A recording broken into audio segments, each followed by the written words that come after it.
commence une nouvelle série avec Harry Potter. Et là, c'est L'école des sorciers, écrit par J.K. Rowling. Au revoir, Gotigatil. Bonne soirée. Chapitre 1. Le survivant.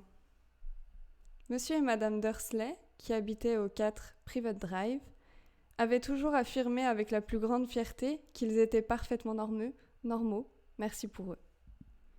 Jamais quiconque n'aurait imaginé qu'ils puissent se trouver impliqués dans quoi que ce soit d'étrange ou de mystérieux. Ils n'avaient pas le temps à perdre avec des sornettes. Monsieur Dursley dirigeait la Grunnings, une entreprise qui fabriquait des perceuses. C'était un homme grand et massif, qui n'avait pratiquement pas de cou, mais possédait en revanche une moustache de belle taille. Madame Dursley, quant à elle, était mince et blonde et disposait d'un cou 2 fois plus long que la moyenne, ce qui lui était fort utile pour espionner ses voisins en regardant par-dessus les clôtures des jardins. Les Dursley avaient un petit garçon prénommé Dudley, et c'était à leurs yeux le plus bel enfant du monde. Les Dursley avaient tout ce qu'ils voulaient. La seule chose indésirable qu'ils possédaient, c'était un secret dont ils craignaient plus que tout au monde qu'on le découvre un jour. Si jamais quiconque venait à entendre parler des Potter, ils étaient convaincus qu'ils ne s'en remettraient pas. Madame Dursley était la sœur de Monsieur... Non, pardon. Sinon c'est bizarre. Madame Potter était la sœur de Madame Dursley, mais toutes les deux ne s'étaient plus revues depuis des années. En effet, Madame Dursley faisait comme si elle était fille unique. Car sa sœur et son bon à rien de mari étaient aussi éloignés que possible de tout ce qui faisait, tout ce qui faisait un Dursley. Les Dursley tremblaient d'épouvante à la pensée de ce que diraient les voisins si par malheur les Potter se montraient dans leur rue. Ils savaient que les Potter, eux aussi, avaient un petit garçon. Mais ils ne l'avaient jamais vu. Son existence constituait une raison supplémentaire de tenir les Potter à distance. Il n'était pas question que le petit Dudley se mette à fréquenter un enfant comme celui-là. Lorsque Monsieur et Madame Dursley s'éveillèrent, au matin du mardi où commençait cette histoire, il faisait gris et triste, et rien dans le ciel nuageux ne laissait prévoir que des choses étranges et mystérieuses allaient bientôt se produire dans tout le pays. Monsieur Dursley fredonnait un air en nouant sa cravate, la plus sinistre, pour aller au travail, et Madame Dursley racontait d'un ton badin les derniers potins du quartier en s'efforçant d'installer sur sa chaise de bébé le jeune Dudley qui braillait de toute la force de ses poumons.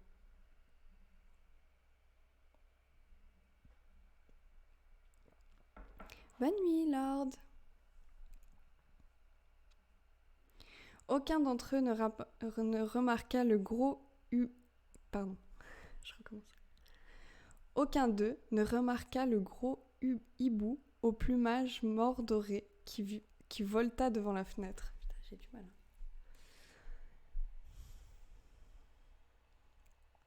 À 8h30, Monsieur Dursley prit son attaché-caisse, déposa un baiser sur la joue de Madame Dursley et essaya d'embrasser Dudley, mais sans succès, car celui-ci était en proie à une petite crise de colère et s'appliquait à jeter contre les murs de la pièce le contenu de son assiette de céréales.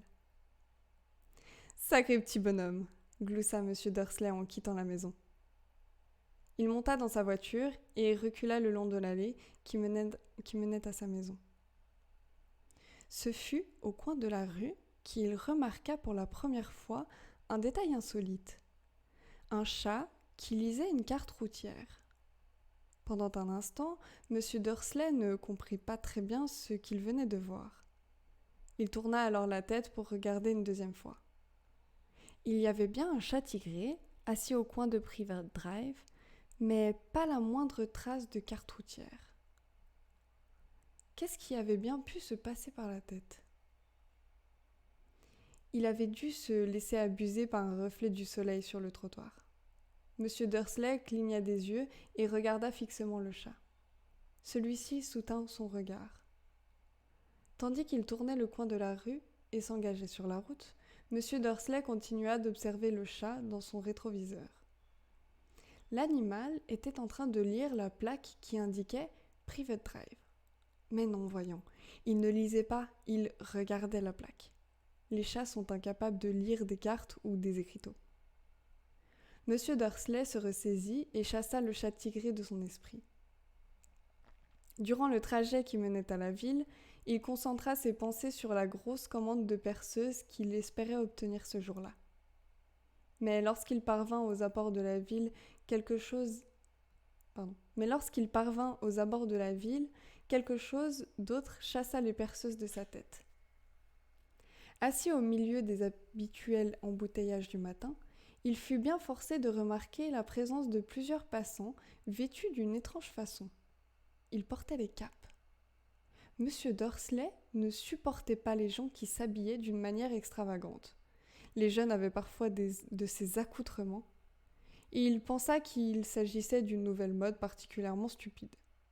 Il pianota sur le volant de sa voiture et son regard rencontra un groupe de ces Olibrius qui se chuchotaient des choses à l'oreille d'un air surexcité. Monsieur Dursley s'irrita en voyant que 2 d'entre eux n'étaient pas jeunes du tout. Cet homme là-bas était sûrement plus âgé que lui, ce qui ne l'empêchait pas de porter une cape vert émeraude. Quelle impudence! Monsieur Dursley pensa alors qu'il devait y avoir une animation de rue. Ces gens étaient probablement là pour collecter de l'argent au profit d'une œuvre quelconque. Ce ne pouvait être que ça. La file de voitures se remit en mouvement quelques minutes plus tard, Monsieur Dursley se rangea dans le parking de la Grunnings. Les perceuses avaient repris leur place dans ses pensées. Dans son bureau du 8e étage, Monsieur Dursley s'asseyait toujours dos à la fenêtre. S'il en avait été autrement, il aurait sans doute eu un peu plus de mal que d'habitude à se concentrer sur ses perceuses ce matin-là. Il ne vit pas les hiboux qui volaient à tire-d'aile en plein jour. Mais en bas, dans la rue, les passants, eux, les voyaient bel et bien. Bouche bée, ils pointaient le doigt vers le ciel, tandis que les rapaces filaient au-dessus de leur tête. La plupart d'entre eux n'avaient jamais vu de hibou, même la nuit. Monsieur Dursley, cependant, ne remarqua rien d'anormal et aucun hibou ne vint troubler sa matinée. Il réprimanda vertement une demi-douzaine de ses employés, passa plusieurs coups de fil importants et poussa quelques hurlements supplémentaires. Il se sentit d'excellente humeur jusqu'à l'heure du déjeuner où il se... Excusez-moi, j'ai un peu de mal ce soir. Il se sentit d'excellente humeur jusqu'à l'heure du déjeuner où il songea qu'il serait bon de se dégourdir un peu les jambes. Il traversa alors la rue pour aller s'acheter quelque chose à manger chez le boulanger d'en face. Les passants vêtus de capes lui étaient complètement sortis de la tête. Mais lorsqu'il en vit à nouveau quelques-uns à proximité de la boulangerie, il passa devant eux en leur lançant un regard courroucé. Il ignorait pourquoi, mais il les mettait mal à l'aise. Cela aussi chuchotait d'un air surexcité et il ne vit pas la moindre boîte destinée à récolter de l'argent. Quand il sortit de la boutique avec un gros beignet enveloppé dans un sac, il entendit quelques mots de leur conversation. « Les Potter, c'est ça, c'est ce que j'ai entendu dire.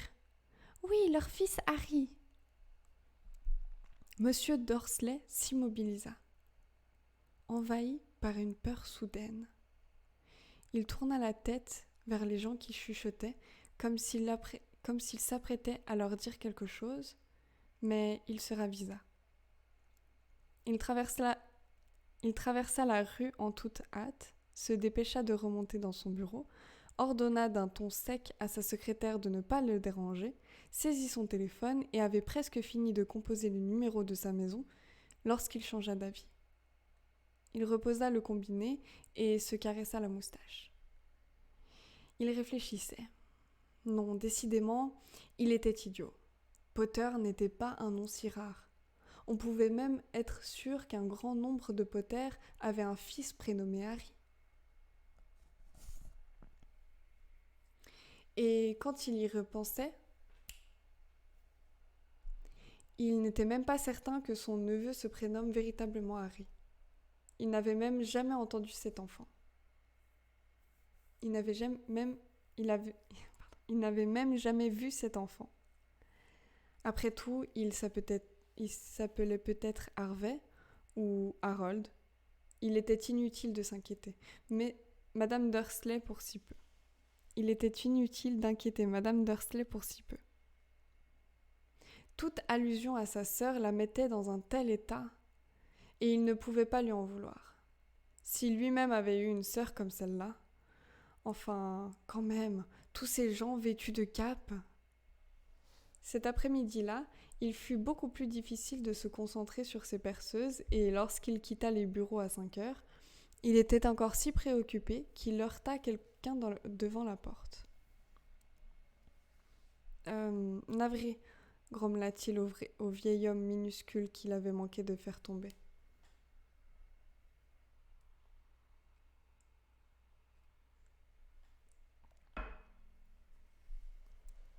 Il se passa quelques secondes avant que M. Dursley se rende compte que l'homme portait une cape violette. Le fait d'avoir été ainsi bousculé ne semblait pas avoir affecté son humeur. Au contraire, son visage se fendit d'un large sourire, tandis qu'il répondait d'une voix perçante qui lui attira le regard des passants. « Ne soyez pas navré, mon cher monsieur. Rien aujourd'hui ne saurait me mettre en colère. Réjouissez-vous, puisque vous savez qui a enfin disparu. Même les moldus comme vous devraient fêter cet très heureux jour. » Le vieil homme prit alors M. Dursley par la taille et le serra contre lui avant de poursuivre son chemin. M. Dursley resta cloué sur place. Quelqu'un qu'il n'avait jamais vu venait de le prendre dans ses bras. Il avait appelé moldu, ce qui n'avait aucun sens. Il en était tout retourné et se dépêcha de monter dans sa voiture. Il prit alors le chemin de sa maison en espérant qu'il avait été victime de son imagination. C'était bien la première fois qu'il espérait une chose pareille, car il détestait tout ce qui avait trait à l'imagination. Lorsqu'il s'engagea dans l'allée du numéro 4 de sa rue, la première chose qu'il vit, et qui n'améliora pas son humeur, ce fut le chat tigré qu'il avait déjà remarqué le matin même. À présent, l'animal était assis sur le mur de son jardin. Il était sûr qu'il s'agissait bien du même chat. Il reconnaissait les dessins de son pelage autour des yeux. « Allez, oust !» s'exclama M. Dursley. Le chat ne bougea pas. Il se contenta de le regarder d'un air sévère. M. Dursley se demanda si c'était un comportement normal pour un chat. Essayant de reprendre contenance, il entra dans sa maison, toujours décidé à ne rien révéler à sa femme. Madame Dursley avait passé une journée agréable et parfaitement normale. Au cours du dîner, elle lui raconta tous les problèmes que la voisine d'à côté avait avec sa fille et lui signala également que Dudley avait appris un nouveau mot « veut pas ». Monsieur Dursley s'efforça de se conduire le plus normalement du monde et après que Dudley eut été mis au lit, il s'installa dans le salon pour regarder la fin du journal télévisé. D'après les témoignages venant de diverses régions, il semblerait que les hiboux se soient comportés d'une bien étrange manière au cours de la journée, dit le présentateur. Normalement, les hiboux sont des rapaces nocturnes qui attendent la nuit pour chasser leur proie. Il est rare d'en voir en plein jour. Or, aujourd'hui, des centaines de témoins ont vu ces oiseaux voler un peu partout depuis le lever du soleil. Les experts interrogés ont été incapables d'expliquer les raisons de ce changement de comportement, pour le moins étonnant. Voilà qui est bien mystérieux, conclut le présentateur en s'autorisant un sourire. Et maintenant, voici venue l'heure de la météo, avec les prévisions de Jim McGuffin. Alors, Jean, est-ce qu'on doit s'attendre à d'autres chutes de hiboux en cours de la nuit prochaine ? Bonne nuit, Kiki. Ça, je serais bien incapable de vous le dire, Ted, répond l'homme de la météo. Mais sachez en tout cas que les hiboux n'ont pas été les seuls à se comporter d'une étrange manière. Les téléspectateurs qui habitent dans des régions aussi éloignées les unes des autres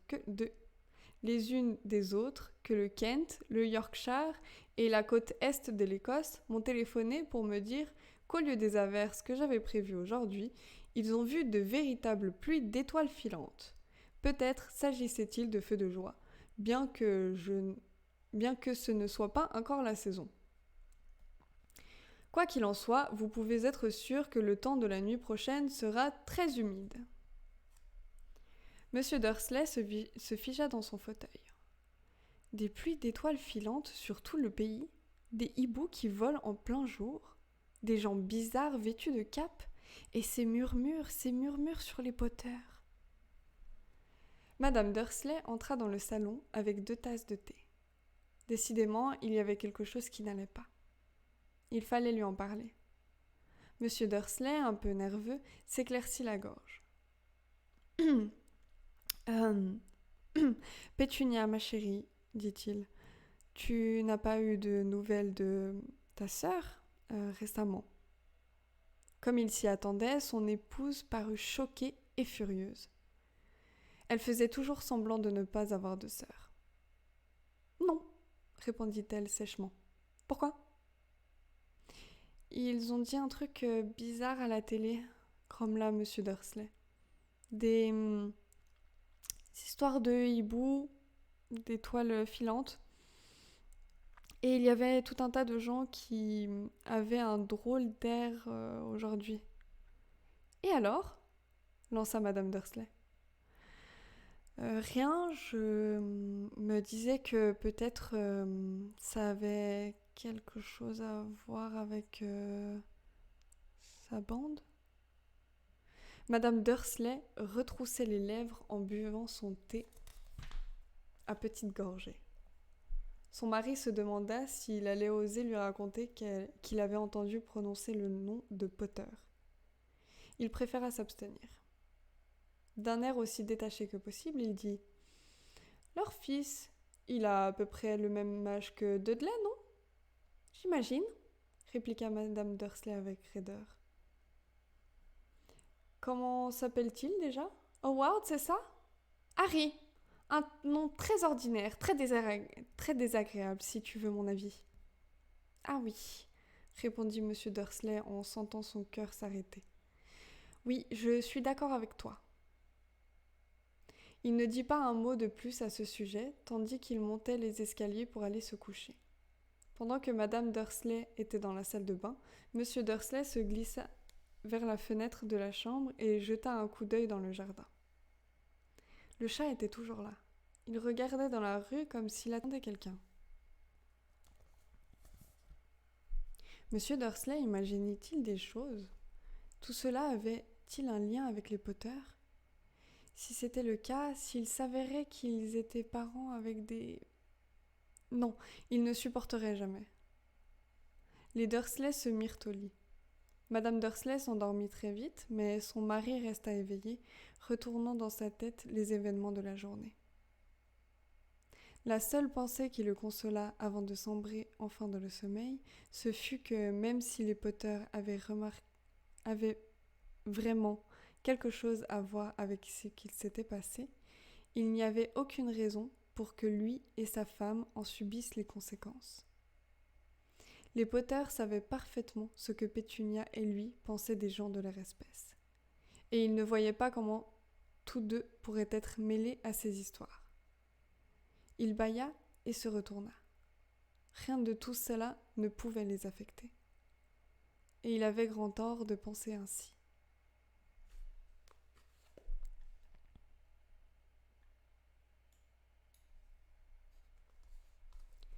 Tandis que M. Dursley se laissait emporter dans un sommeil quelque peu agité, le chat sur le mur, lui, ne montrait aucun signe de somnolence.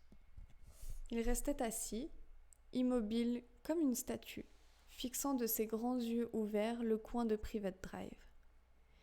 Il n'eut pas la moindre réaction lorsqu'une portière de voiture claqua dans la rue voisine, ni quand 2 hiboux passèrent au-dessus de sa tête. Il était presque minuit quand il bougea enfin. Un homme apparut à l'angle de la rue, que le chat avait observé pendant tout ce temps.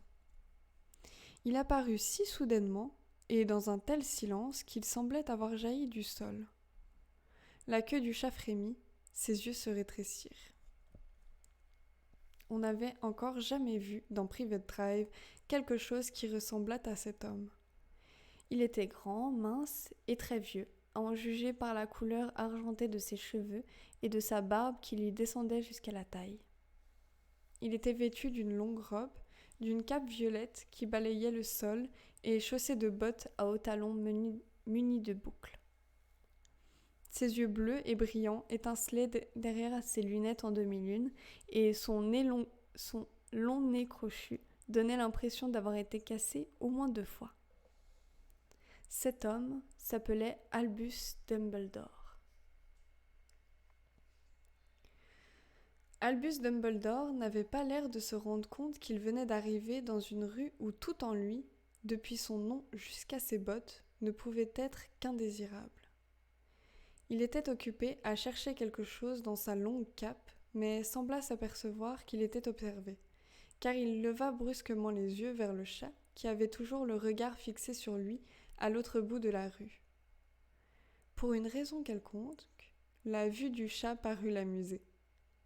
Il eut un petit rire et marmonna. « J'aurais dû m'en douter. » Il avait trouvé ce qu'il cherchait dans une poche intérieure. Apparemment, il s'agissait d'un briquet en argent. Il releva le capuchon, le tendit au-dessus de sa tête et l'alluma. Le réverbère le plus proche s'éteignit alors avec un petit cliquement. L'homme alluma à nouveau le briquet. Le réverbère suivant s'éteignit à son tour. 12 fois, il actionna ainsi l'été noir jusqu'à ce qu'il ne reste plus aucune lumière dans la rue, à part 2 points minuscules qui brillaient au loin. C'étaient les yeux du chat, toujours fixés sur lui. Quiconque aurait regardé par une fenêtre en cet instant, même Madame Dursley et ses petits yeux perçants, aurait été incapable de voir le moindre détail de ce qu'il se passait dans la rue. Dumbledore rangea son étai noir dans sa poche et marcha en direction du numéro 4. « Salut, Croxolive, ça va ?» Lorsqu'il y fut parvenu, il s'assit sur le muret, à côté du chat. Il ne lui accorda pas un regard, mais après un moment de silence, il lui parla. « C'est amusant de vous voir ici, professeur McGonagall, » dit-il. Il tourna la tête pour adresser un sourire au chat tigré, mais celui-ci avait disparu. Dumbledore souriait à présent à une femme d'allure sévère, avec des lunettes carrées qui avaient exactement la même forme que les motifs autour des yeux du chat. Elle aussi portait une cape d'un vert émeraude. Ses cheveux étaient tirés en un chignon serré et elle avait l'air singulièrement agacée. « Comment avez-vous su que c'était moi ?» demanda-t-elle. « Mon cher professeur, je n'ai jamais vu un chat se tenir d'une manière aussi raide. » « Vous aussi, vous seriez un peu raide si vous restiez assis toute une journée sur un mur de briques, » répondit le professeur McGonagall. « Toute la journée ? Alors que vous auriez pu célébrer l'événement avec les autres ? En venant ici, j'ai dû voir une bonne douzaine de fêtes et de banquets. » Le professeur McGonagall renifla d'un air courroucé. « Oui, je sais, tout le monde fait la fête, » dit-elle avec un agacement. On aurait pu penser qu'il serait plus prudent, mais non, pas du tout. Même les moldus ont remarqué qu'il se passait quelque chose. Ils en ont parlé aux nouvelles. Elle montra d'un signe de tête la fenêtre du salon des Dursley, plongée dans l'obscurité. Je l'ai entendu. « Salut, Shapeness, ça va ? » Je l'ai entendu moi-même. Ils ont signalé des vols de hiboux, des pluies d'étoiles filantes. Les moldus ne sont pas complètement idiots. Il était inévitable qu'ils s'en aperçoivent. Des étoiles filantes dans le Kent. Je parie que c'est encore un coup de Dédalus Diggle. Il n'a jamais eu beaucoup de jugeote. T'inquiète, des pauses aussi, ça me fait du bien. On ne peut pas leur en vouloir, dit Dumbledore avec douceur. Nous n'avons pas eu grand-chose à célébrer depuis 11 ans. Je sais, répliqua le professeur McGonagall, d'un ton sévère, mais ce n'est pas une raison pour perdre la tête. Tous ces gens ont été d'une imprudence folle. Se promener dans les rues en plein jour, à s'échanger les dernières nouvelles sans même prendre la précaution de s'habiller comme des moldus. Elle lança un regard oblique et perçant à Dumbledore, comme si elle espérait qu'il allait dire quelque chose. Mais il garda le silence. Il aurait pu y avoir un Chapness. C'est quoi un Chapness? Chapness? Nous serions dans de beaux draps, reprit-elle alors, si le jour où vous savez qui semble enfin avoir disparu. Les Moldus s'apercevaient de leur existence, de notre existence. J'imagine qu'il a vraiment disparu, n'est-ce pas, Dumbledore? Il semble qu'il en soit ainsi, en effet, assura Dumbledore, et nous avons tout lieu de nous en féliciter. Que diriez-vous d'un esquimau au citron? Un quoi? Un esquimau au citron. C'est une friandise que fabriquent les Moldus, et je dois dire que c'est plutôt bon. Merci, pas pour moi, répondit froidement le professeur McGonagall, qui semblait estimer que le moment n'était pas venu de manger des glaces au citron. Je vous disais donc que, même si vous savez qui était vraiment parti, mon cher professeur, quelqu'un d'aussi raisonnable que vous ne devrait pas hésiter à prononcer son nom. Ne croyez-vous pas? Cette façon de dire tout le temps « vous savez qui » n'a aucun sens. Pendant 11 ans, j'ai essayé de convaincre les gens de l'appeler par son nom, Voldemort. Le professeur McGonagall fit une grimace, mais Dumbledore, qui avait sorti 2 esquimaux au citron, ne parut pas les remarquer. Ah, c'est toi-même. Bah, désolé, t'es pas dans Harry Potter. Chapness. Chapanès? J'arrive pas à dire ton pseudo. Je te dis chat. Si nous continuons à dire « vous savez qui », nous allons finir par créer la confusion. Je ne vois aucune raison d'avoir peur de prononcer le nom de Voldemort. Chapa c'est bien.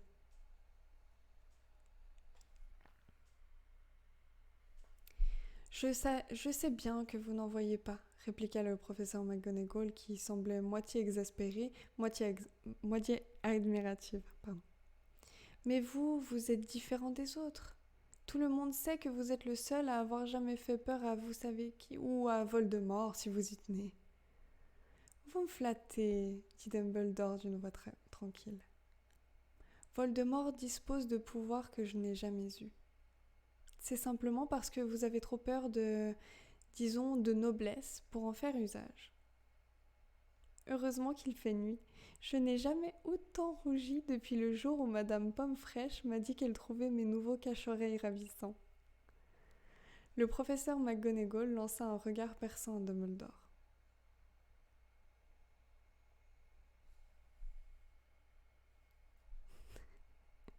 Tu peux manger la tarte au citron, mais moi, si tu me manges moi, ça s'appelle du cannibalisme et c'est pas autorisé par la loi. Salut Life Isporo, ça va? Les hiboux, ce n'est rien comparé aux rumeurs qui circulent, déclara-t-elle. Vous savez ce que tout le monde dit sur les raisons de la disparition? Ce qui a fini par l'arrêter? Apparemment, le professeur McGonagall venait d'aborder le sujet qui lui tenait le plus à cœur. La véritable raison qui l'avait décidé à attendre toute la journée, assise sur un mur glacial. Car jamais un chat ni une femme n'avait fixé Dumbledore d'un regard aussi pénétrant que celui du professeur en cet instant. À l'évidence, elle n'avait pas l'intention de croire ce que tout le monde disait tant que Dumbledore ne lui aurait pas confié qu'il s'agissait bien de la vérité. « Oh, merci Life is Poro. Je le refais demain. Je le refais en fait. Ah non, pas demain. Je sais pas. Normalement, je le refais les vendredis et samedis.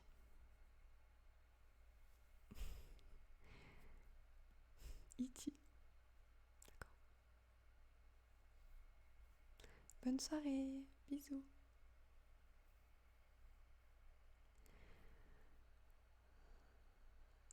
Ok, où est-ce que j'en étais?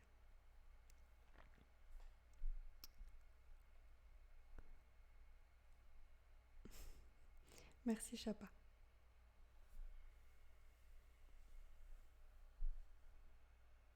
Alors, à l'évidence, elle n'avait pas l'intention de croire ce que tout le monde disait tant que Dumbledore ne lui aurait pas confirmé qu'il s'agissait bien de la vérité. Dumbledore, cependant, était occupé à choisir un autre Esquimau et ne lui répondit pas. Oh merci Chris, en plus j'ai du mal un peu ce soir parce que j'ai live avant en jouant en League of Legends donc j'ai un peu du mal à lire, mais merci. Ce qu'ils disent, poursuivit le professeur, c'est que Voldemort est venu hier soir à Godric Hollow pour y chercher les Potters. D'après la rumeur, Lily et James Potter sont... Enfin, on dit qu'ils sont morts. Dumbledore inclina la tête. Le professeur McGonagall avait du mal à reprendre sa respiration. Lily et James, je n'arrive pas à croire.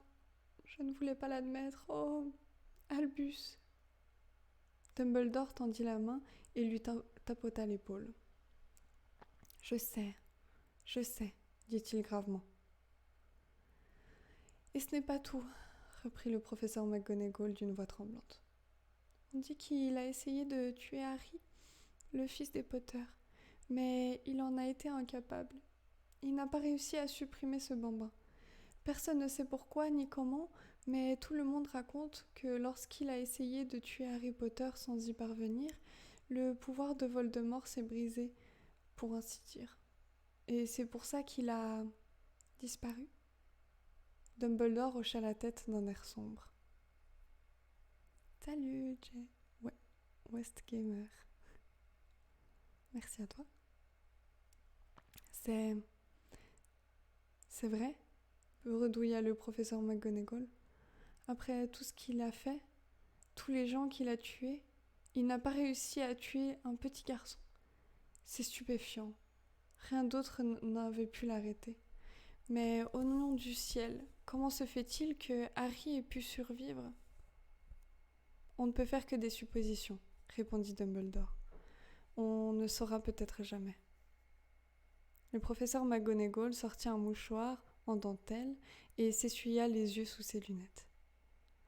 Dumbledore inspira longuement et en prenant dans sa poche une montre en or qu'il consulta. Quand t'as failli mettre un coup de béquille à Flavie. Quand t'as failli mettre un coup de béquille à Mathéo. Tu ne commences pas à me chauffer par le Les alertes font un peu tâche pendant que je lis, mais merci Westgamer pour le follow.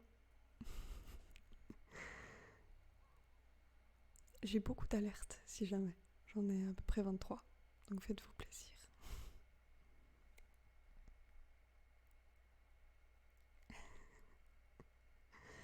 C'est dommage parce qu'elle colle pas avec quand je lis. Elle colle avec tout ce que je fais d'autre, mais pas avec les lectures. C'est dommage.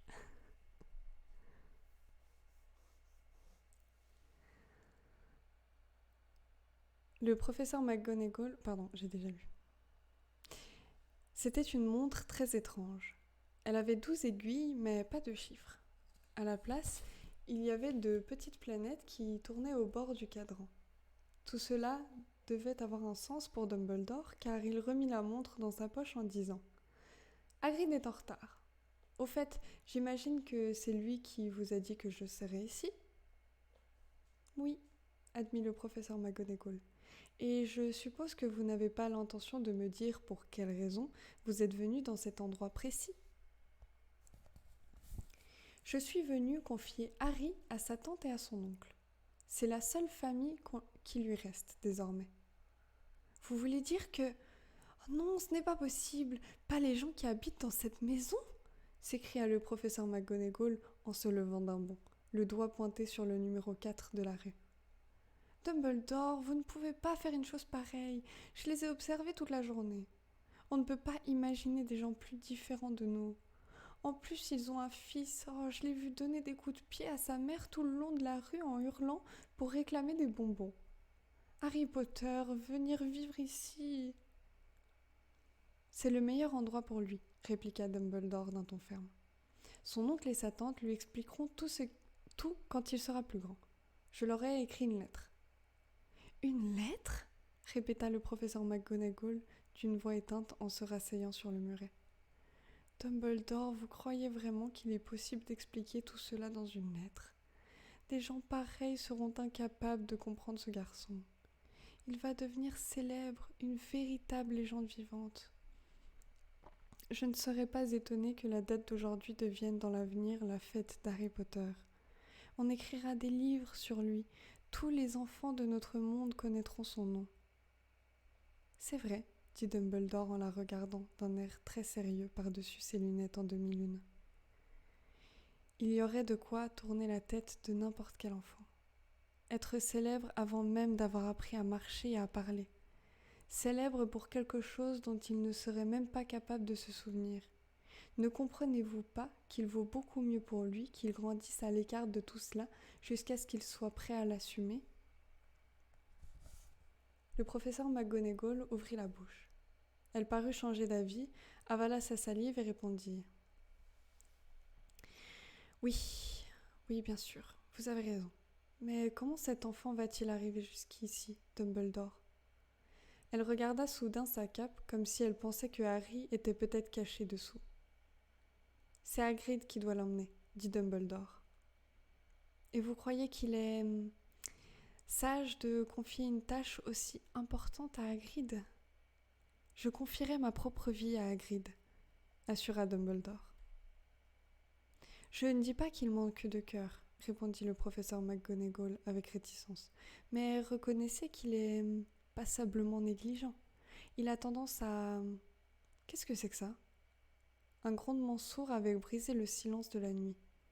Le bruit augmenta d'intensité tandis qu'il scrutait la rue des deux côtés pour essayer d'apercevoir la lumière d'un phare. Le grondement se transforma en pétardade au-dessus de leur tête. Ils levèrent alors les yeux et virent une énorme moto tomber du ciel et atterrir devant eux sur la chaussée.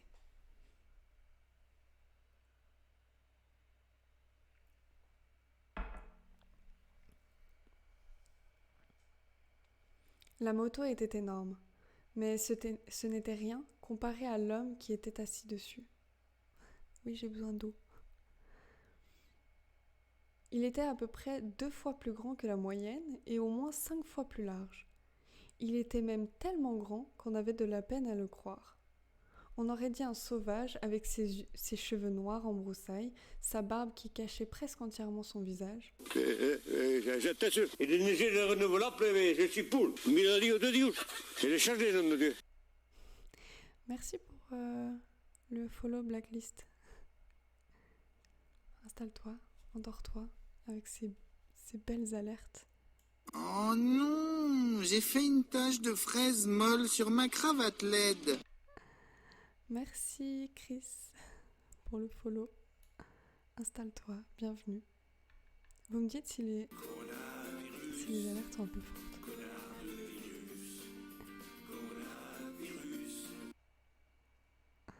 C'est la débandade. Merci Chapanès pour le follow. Merci beaucoup les gars, ça fait plaisir. Ou les filles, je sais pas. Merci les gens, ça fait plaisir. Sa barbe qui cachait presque entièrement son visage, ses mains de la taille d'un couvercle de poubelle et ses pieds chaussés de bottes en cuir qui avaient l'air de bébés dauphins. L'homme tenait un tas de couvertures dans ses immenses bras musculeux. Merci les humains, exactement. Merci les humains présents à ce live et qui en follow. Hagrid, dit Dumbledore avec soulagement. Vous voilà enfin. Où avez-vous déniché cette moto ? Ah pardon, c'est Dumbledore. Excusez-moi, j'ai fait la voix d'Hagrid. Hagrid, dit Dumbledore avec soulagement. Vous voilà enfin. Où avez-vous déniché cette moto ? Je l'ai empruntée, professeur Dumbledore. Monsieur, répondit le géant en descendant avec précaution de la moto. Oui, il a changé de voix. C'est le jeune Sirius Black qui me l'a prêté. Ça y est, j'ai réussi à vous l'amener, monsieur. Vous n'avez pas eu de problème ? Non, monsieur. La maison était presque entièrement détruite, mais je me suis débrouillé pour le sortir de là avant que les moldus commencent à rappliquer. Il s'était endormi quand on a survolé Bristol. Dumbledore et le professeur McGonagall se penchèrent sur le tas de couvertures. À l'intérieur, à peine visible, un bébé dormait profondément. Sous une touffe de cheveux d'un noir de jais, ils distinguèrent sur son front une étrange coupure en forme d'éclair. « C'est là que... » murmura le professeur McGonagall. « Oui, » répondit Dumbledore. « Il gardera cette cicatrice à tout jamais. » « Vous ne pourriez pas arranger ça, Dumbledore ? » Même si je le pouvais, je ne le ferais pas. Les cicatrices sont parfois utiles. Moi-même, j'en ai une au-dessus du genou gauche qui représente le plan exact du métro de Londres. Donnez-le-moi, Hagrid. Il est temps de faire ce qu'il faut. Dumbledore prit Harry dans ses bras et se tourna vers la maison des Dursley. Est-ce que je pourrais lui dire au revoir, monsieur ? Demanda Hagrid. Il pencha sa grosse tête hirsute vers Harry et lui donna un baiser qui devait être singulièrement piquant et râpeux. Puis, soudain, Hagrid laissa échapper un long hurlement de chien blessé. « Chut !» siffla le professeur McGonagall. « Vous allez réveiller les moldus !»« Désolé !» sanglota Hagrid en sortant de sa poche un grand mouchoir à pois dans lequel il enfouit son visage. « Mais je n'arrive pas à m'y faire. Lily James qui meurt et ce pauvre petit Harry qui va aller vivre chez les moldus. » « Oui, je sais, c'est très triste, mais ressaisissez-vous, Hagrid, sinon nous allons nous faire repérer, » chuchota le professeur McGonagall en tapotant doucement le bras de Hagrid, tandis que Dumbledore enjambait le muret du jardin et s'avançait vers l'entrée de la maison. Avec précaution, il déposa Harry devant la porte, sortit une lettre de sa cape, la glissa entre les couvertures, puis revint vers les deux autres. Pendant un long moment, tous trois restèrent immobiles, côte à côte, à contempler le petit tas de couvertures. Les épaules de Hagrid tremblèrent. Le professeur McGonagall battit les paupières avec frénésie et la lueur qui brillait habituellement dans le regard de Dumbledore sembla s'éteindre. « Eh bien voilà, » dit enfin Dumbledore. « Il est inutile de rester ici. Autant rejoindre les autres pour faire la fête. » « Oui, bon, oui, » dit Hagrid d'une voix étouffée. « Je vais aller rendre sa moto à Sirius. Bonne nuit, professeur McGonagall. Bonne nuit, professeur Dumbledore, monsieur. » Essuyant d'un revers de manche ses yeux ruisselants de larmes, Hagrid enfourcha la moto et mit le moteur en route. Dans un vrombissement, la moto s'éleva dans les airs et disparut dans la nuit. « À bientôt, j'imagine, professeur McGonagall, » dit Dumbledore avec un signe de tête. Pour toute réponse, le professeur McGonagall se moucha. Dumbledore fit volte-face et s'éloigna le long de la rue. Il s'arrêta au coin et reprit dans sa poche l'épée noire d'argent. Il l'actionna une seule fois et une douzaine de boules lumineuses regagnèrent aussitôt les réverbères. Privet Drive fut soudain baigné d'une lumière orangée et Dumbledore distingua la silhouette d'un chat tigré qui tournait l'angle de la rue. Il aperçut également le tas de couvertures devant la porte du numéro 4. « Bonne chance, Harry, » murmura-t-il. Il se retourna et disparut dans un bruissement de cape. Une brise agitait les haies bien taillées de Privet Drive. La rue était propre et silencieuse sous le ciel d'encre. Jamais on n'aurait imaginé que les événements Mais oui, c'est clair. Premier savant de toute la République démocratique du Congo, Eddy Malou, EWDY, trait d'union MALOU. Merci Farkunch pour le follow. Installe-toi, endors-toi, si c'est possible avec ces alertes. Une brise agitait les haies bien taillées de Private Drive. La rue était propre et silencieuse sous le ciel d'encre. Jamais on n'aurait imaginé que des événements extraordinaires puissent se dérouler dans un tel endroit. Harry Potter se retourna sous ses couvertures sans se réveiller.